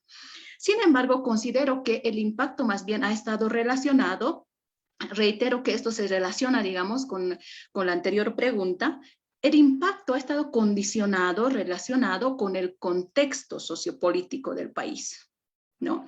De repente el impacto trágico que hemos tenido, y no solo Bolivia, obviamente, toda Latinoamérica, el mundo entero, pero que el impacto en Bolivia ha sido mucho más fuerte, por decirlo, ha estado condicionado por este contexto donde lo principal en algún momento, ¿no?, lo importante, o sea, creo que lo político ya ganó en Bolivia, en un contexto de pandemia. Lo importante ha sido la política, la campaña y tener una elección, ¿no? O sea, eso fue lo primero, antes que ver cómo vamos a contener esta pandemia que estábamos atravesando.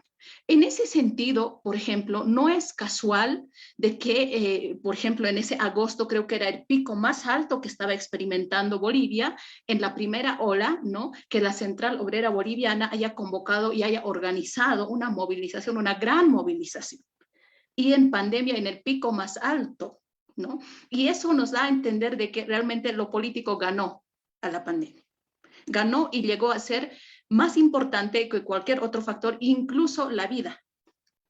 Porque hay datos, ¿no? Hay datos de cuántos muertos, por ejemplo, se ha generado a causa de falta de oxígeno, se han cuantificado, tenemos los datos ahí, no cualquiera que pueda buscar. Entonces, y además de que en ese contexto y en ese balance de qué es más importante, los discursos han ido sentando bases, ¿cómo se puede decir esto? Con una gran cantidad de información falsa. Porque, por ejemplo, Andrónico decía, en algún momento, ¿no? Llegaron a afirmar de que la pandemia no existía, que era un invento, ¿no? de ciertos grupos como derecha, yo qué sé, ¿no? Pero que se utilizó en ese discurso político, ¿para qué? Para que esa elección se pueda llevar a cabo, ¿no? Y obviamente una vez que ese contexto pasa y ya estamos en 2021-22, cuando ya como que se consolidó el gobierno, etcétera, entonces se cambia de discurso. Creo que ese tipo de fenómenos de cambios de discursos, ¿no? O utilizar ciertas circunstancias con cierta conveniencia para un contexto, creo que le hace mal a la sociedad y al país, porque en algún momento cuando empezaron ya a sacar un decreto, ¿no? Por el que se iba a exigir el carnet de vacuna como un documento, incluso reemplazando a la cédula de identidad. Eso es lo que se llegó a mencionar, ¿no? Y entonces la sociedad empieza a recordar y dice, pero que nuestra autoridad, ahora autoridad, ¿no? Nos dijo en algún momento que no existía la pandemia y por qué ahora, ¿no? A la sociedad le tiene que obligar a vacunarse. Ese tipo de hechos considero yo que hace que la población esté confundida con la información. ¿Existe o no la pandemia al final? ¿No? Entonces son circunstancias que han agravado el impacto, considero yo, del impacto de la pandemia en la sociedad. Y sigue un poco arrastrándose porque esa circunstancia polarizada, ¿no? Sigue arrastrándose hasta la coyuntura, que no lo podemos superar, que de repente va a llevar años superarlo, pero que sin embargo continúa. Mientras continúe ese contexto, pienso que se va a seguir perdiendo vidas y se va a seguir fomentando o generando este tipo de informaciones, porque se utiliza la información de acuerdo a cómo me conviene a mí. Eso desde el contexto, desde el contexto político, ¿no? Desde los actores políticos. Y ahora desde la sociedad más o menos existe la misma sensación, ¿no? Se ha polarizado también la sociedad y empiezan a generar diferentes tipos de contenidos que finalmente estos impactan pues negativamente en la sociedad boliviana. Bueno, gracias, es lo que puedo comentar al respecto. Muchísimas gracias a ti, Reina. Terminamos entonces esta ronda con Álvaro, por favor. Gracias. Bueno, ¿cuál es el impacto real que tienen las campañas de desinformación? Por ejemplo, si Choñomán hubiera estado en los Estados Unidos cuando hizo su comentario y fuera un gringo promedio que dijo que si comía un hot dog de $14 para curarse contra el COVID y que todas las personas de Florida soportarían comiendo eso, para empezar hubiera ido a la cárcel 4 meses y se hubiera comido una multa de $25,000, ¿no? Por muy gracioso que sea. Entonces, es lo primero que, por ejemplo, es un tema tan sensible a nivel institución y a nivel estatal que ya ha desencadenado ejemplos como los que yo acabo de citar, cuántas personas han ido a presas o han tenido sus canales de YouTube o canales de Instagram o lo que sea que estén manejando sus redes sociales suspendidas por un malentendido a la hora del manejo de la información, ¿no? Y lo más importante, yo creo que es el impacto real de la desinformación, es la pérdida de vidas humanas. Muchas veces veo cuando entro, por ejemplo, a mi Facebook, que no lo hago muy seguido, la verdad, no me atrae tanto, pero las veces que entro, y justamente entro pocas veces por lo que estoy a punto de mencionar, cuando empiezo a ver, por ejemplo, las noticias de la BBC, de la CNN, de todos esos canales, antivacunas muere por COVID-19. Y la gente ahí le pone la carita de que se está riendo y los comentarios de, bueno, si eran antivacunas, entonces merecía morir. O sea, nadie que se divierta de eso, nadie que comente que alguien merece morir porque esa era su creencia, conoce el valor de una vida humana. Estas personas que están recibiendo desinformación, que están alimentando sus cerebros con la paranoia más cochina y más amarillista que vamos a ver, son tan víctimas como las personas a las que contagian cuando se enferman. Entonces yo creo que mi mayor problema con la desinformación es eso. Estas personas cuando fallecen por contagios, porque la muerte por COVID-19 no es bonito. Yo creo que dentro de unos cuantos meses ya se va a quitar ¿cómo se llama esto? Las restricciones para los tratamientos de COVID-19. En algunas páginas de internet se pueden encontrar, pero pueden ver cómo son los últimos minutos de las personas que fallecen por COVID-19. No son bonitos. Se mueren aislados, se mueren con globos de agua, o sea, con guantes inflados con agua tibia para que sientan que alguien les está tomando la mano, porque nadie se las puede tomar, están aislados. Mueren solos, asustados y lentamente, si es que no fallecen con una complicación asociada como una neumonía que los despacha muy rápido. Entonces, eso es mi principal problema con la desinformación, que algo tan simple como decir esto es verdad y esto no, haga una escalada como una bola de nieve en una montaña que desencadena la muerte de miles de millones de personas. Ese es mi problema. Nada más. Te agradezco mucho, querido Álvaro, por lo que acabas de decir. Creo que en mi último resumen voy a empezar por lo que tú estás diciendo, o sea, acabas de decir.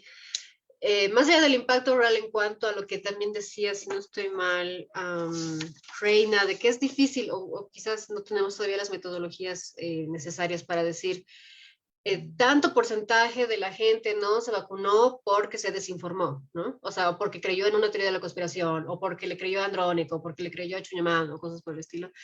Tal vez no podemos tener esa precisión todavía en el tipo de datos que tenemos disponibles, pero hay ciertas cosas que sí son evidentes, como lo que acabas de decir, el tipo de socialización que se puede decir que muchas veces se privilegia en redes sociales tiende a ser muy tóxica, tiende a ser violenta, ¿no? Entonces, una de las consecuencias del impacto real, en todo caso, que tiene la desinformación es esta especie de devaluación de la vida, ¿no? Por mucho de que nos estemos en contra de grupos antivacunas o de ese tipo de fenómenos, de repente esto deriva en personas que se alegren de la muerte de algunas personas y eso no tiene sentido, ¿no?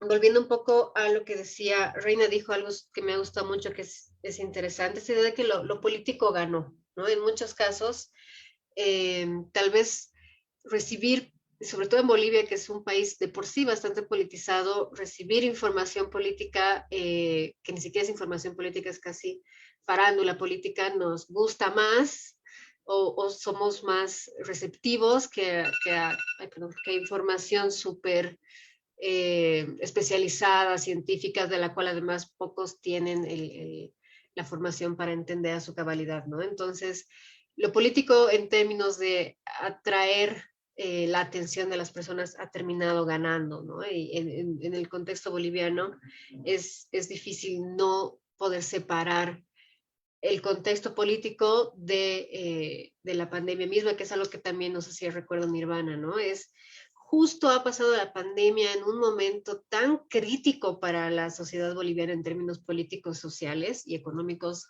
derivados también de la pandemia, que ha sido como una crisis a muchos niveles, ¿no? Una crisis, claro, de salud como estaba pasando en todo el mundo, pero también alimentada y acompañada por una crisis política, por una crisis social y una crisis económica, ¿no? Entonces ha sido una especie de una bola de nieve, utilizando el término que decía Laura hace un rato, que se nos ha venido encima, ¿no? Bueno, chicos, les agradezco muchísimo. Esas son las 3 preguntas que nosotros teníamos preparadas para ustedes. Quisiera darles, por favor, si quieren, no es necesario que lo tomen, pero darles 2 minutitos para si quieren dar algunas palabras de cierre, algo que se hayan quedado con las ganas de decir y que quizás en las preguntas o en el tiempo que tenían disponible no han podido hacerlo. Sí les pido que seamos cortitos para que podamos terminar a tiempo y ver si es que hay alguna pregunta o algo en redes que responder, pero sí les doy 2 minutitos para cerrar, despedirse y tal vez decir alguna otra cosa que haya quedado pendiente. En ese sentido, Reina, por favor, te paso la palabra. Muchas gracias. No, muchas gracias. Bueno, para cerrar, simplemente agradecer y además reconocer, ¿no? Que me parece muy valioso reconocer este tipo de espacios, la apertura de este tipo de espacios, para que los jóvenes también podamos aportar nuestro criterio, ¿no? Lo que pensamos, lo que sentimos respecto a temáticas como el que hoy día, por ejemplo, abordamos, que es de suma importancia, porque es tiene que ver con nuestra coyuntura, ¿no? Con esta realidad. Y tenemos, pues, que decir también al respecto. Y me parece muy buena la iniciativa de abrir espacio para que podamos debatir y de alguna manera también aportar a nuestra sociedad, ¿no? Puede que compartan nuestro criterio, no compartan, pero sin embargo está ahí, ¿no? Con algún tipo de datos, que también ese aspecto quiero reconocer de iniciar o tener esa iniciativa de cambiar el enfoque de análisis, ¿no? Basados más en datos, que me parece bien, que de hecho en análisis de datos está la parte subjetiva, obviamente todo lo que hemos vertido de repente es subjetivo, pero que sin embargo están así, se basan en ciertos datos pues reales, ¿no? Datos que son concretos, datos que si en algún momento queremos hacer, o sea, utilizar la misma técnica, pues vamos a llegar a los mismos datos. Entonces me parece bien este cambio de enfoque de análisis, Ana, así que agradecerte a ti y bueno, a la organización que es ARU, me parece. Muchas gracias por el espacio y ha sido un gusto, y también a los panelistas, ¿no? Que ha sido muy, muy lindo tener este contacto, ¿no? Con los panelistas. Así que un saludo, un abrazo, gracias. Las gracias, querida Reina. Ojalá no sea la última vez que te tenemos con nosotros. Le paso la palabra ahora a Álvaro y aprovecho para pasarte una pregunta que han realizado en las redes, Álvaro. Te preguntan ¿a qué atribuyes tú que hayan habido algunos médicos que sí hayan apoyado, fomentado el dióxido de cloro en Bolivia? Te paso la pregunta y te doy también unos minutos para que puedas dar tus palabras de despedida. Te doy la palabra. Muchas gracias. Agradecerles de nuevo a Aru y a todas las personas involucradas, a Lucía por el tiempo. Yo creo que lo más importante en este momento es el buen uso de la información. No existe otra cosa que sea más importante que eso en este momento, además de la preservación de la vida y de la salud. Yo creo que eso es lo segundo más importante. Y bueno, respondiendo a la pregunta de por qué hay médicos seguidores de Andreas Kalker, no lo sé. No he tenido una suerte tan desgraciada de conocer a un médico que siga a Andreas Kalker. Lo que sí te digo es esto: los anillos de desinformación son bien lucrativos, eso sí te digo. Entonces, mi primera impresión sería esa. Andreas Kalker ha publicado 2 libros y tiene hasta su comité y un montón de cosas a nivel mundial en la que la gente, que acabamos de hablar toda la noche de ellos, o bueno, toda la sesión de ellos, son los que aportan su dinerico, ¿no? Entonces, mi primera impresión es esa, porque yo en mi medio de trabajo no conozco a nadie que apoye esta pseudociencia farmacológica. Y para cerrar, es que el COVID no es un chiste, no se ha pasado, estamos un poquito más de la mitad, epidemiológicamente hablando, a nivel mundial, estamos un poquito más de la mitad de la guerra ya vencida. El 54% de la población actualmente ya está vacunada, eso es algo muy bueno, pero bajar la guardia en una circunstancia así es para tontos. Y es la responsabilidad justamente de las personas que mejor manejan la información y que tienen los hechos y que tienen el conocimiento pertinente, hacerlo público y hacer buen uso de todo lo que la humanidad ha reunido hasta este momento como conocimiento fáctico y científico. Gracias. A ti las gracias, querido Álvaro. Gracias también por la respuesta a la pregunta que te habían formulado. Y termino pasándole la palabra a Nirvana, por favor, para también tus palabras de despedida. Muchas gracias. Bueno, cerrar agradeciendo igual la invitación. La verdad es que ha sido muy, muy fructífero para mí revisar sobre todo estos datos, informarme mejor sobre este tema y poder conversarlo. Y me ha parecido muy atinada la elección de, de las personas que han participado hoy, porque se tienen perspectivas pues que no están contrapuestas, pero sí son complementarias, ¿no? O sea, por un lado hemos analizado, eso me ha parecido a mí bien, bien curioso, y yo decía, claro, una consecuencia real del impacto de la desinformación podría ser la politización de la salud pública, pero en los hechos, la pérdida de las vidas humanas, que es algo que Álvaro mencionaba porque está cerca de ese contexto en su profesión, me parece, o sea, para mí ha sido como que un, un, un, una bofetada de realidad, digamos, ¿no? Como de, claro, en los hechos eso es lo que está sucediendo y es una crisis que nos está afectando de sobremanera, ¿no? Y no es algo para jugar, no es algo para hacer política y mucho menos algo de lo que burlarse, ¿no? Entonces, voy, por un lado, agradezco esta invitación, haber formado parte de esta iniciativa. Y por el otro, también recalcar, ¿no? Que existen maneras de combatir estos procesos de desinformación y son muy distintas unas de otras, pero por ejemplo, para el contenido en redes sociales que es 100% fabricado, por ejemplo, tenemos esa herramienta que tú mencionabas, que es Bolivia Verifica, donde se puede acceder a las verificaciones de la información que nosotros encontramos en redes sociales y te aparece muy claro la imagen, esto es falso. Y al lado la justificación de por qué, a quiénes se ha entrevistado, con quién se ha hablado, ¿no? Me parece muy importante, es un recurso que se tiene que difundir para que las personas cuando encuentren esa cadena de WhatsApp que están a punto de mandarle a sus hijos, vean primero Bolivia Verifica y digan, ah, ok, creo que aquí no hay aval científico, ¿no? Y cuando se lee la perspectiva médica de algún profesional, hacer lo que Álvaro bien mencionaba, ¿no? Que es revisar dónde estudió esta persona. ¿Tiene validación su título, la institución en la que ha estado? Es importante porque esa es la forma en la que se debe cuidar a las personas.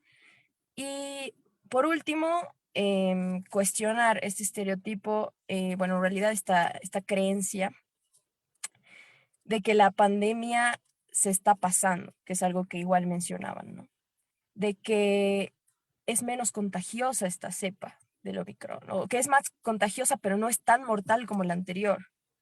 No, es obvio que las vacunas han ayudado, ¿no? A que las personas de algún modo pasen por este proceso de una forma menos agresiva, unas más que otras, ¿no? Pero no, o sea, esta es parte igual de ese ciclo de desinformación, el decir que es más contagiosa, pero es menos agresiva.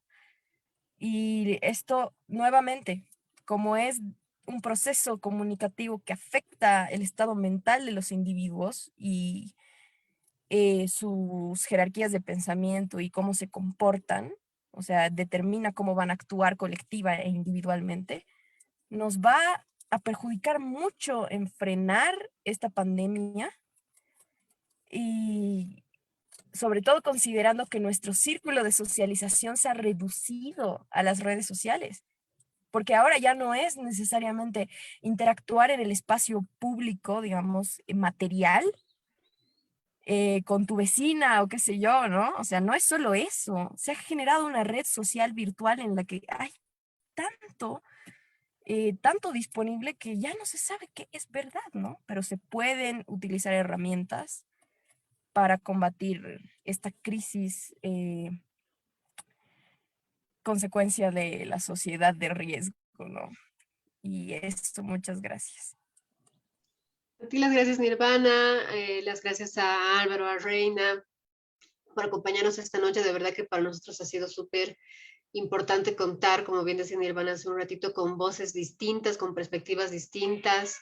Este es un tema multidisciplinario. No, a veces uno dice, bueno, desinformación, que se encarguen los comunicadores sociales, porque ellos son los profesionales en información, pero en verdad es desinformación en salud, entonces también los profesionales de la salud tienen mucho que decir al respecto y conocen también, pueden discernir mucho mejor qué es falso de lo que no, y también hemos visto que es el contexto político en el cual se ha dado la pandemia en Bolivia, pero en muchas partes del mundo también, definitivamente ha impactado en cómo se han generado estas redes de desinformación. Entonces, tener la perspectiva politológica también es fundamental, ¿no? Y ese debería ser en adelante también el camino de colaboración entre distintas áreas para hacerle frente pues, a los grandes retos de nuestra época, ¿no? Les agradezco de nuevo, chicos, ha sido un gusto estar con ustedes esta noche. Gracias a todos los que se han unido al Facebook para escucharnos. Ojalá que no sea la última vez con Álvaro, con Reina, con Nirvana, y sigamos colaborando y trabajando juntos, y que tengan buenas noches. Gracias. Gracias, adiós.